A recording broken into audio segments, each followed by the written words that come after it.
இன்னும் உங்க வீட்டு விசேஷங்களுக்கெல்லாம் பாருங்களேன்.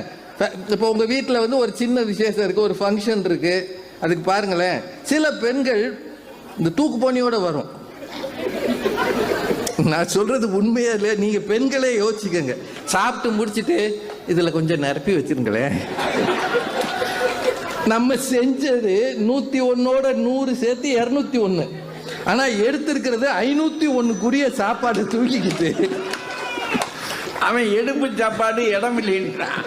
அதுல அவங்க போர்டே போட்டுறாங்க, இப்ப நீ சாப்பிட்றத சாப்பிடு, வீட்டுக்கு கொண்டு போன இங்க எண்ணிக்கை. ஏன்னா முன்னாடி மாதிரி சமைக்கிறது இல்லை, இப்போ எல்லா கேட்டரிங்ல கொடுத்துறோம். அவன் 500 பேர்னா 500 சாப்பாடு தான் கொடுப்பான். இதுல இவங்க சைட்ல போய் வாங்கிட்டு வாங்களேன், வாங்கிட்டு வாங்க. அவ்வளவு வாங்கின பிறகு பாயாசத்தை விட்டுட்டோம். வாங்கினதே கேவலம், இதுல பாயாசத்தை விட்டுட்டாங்க.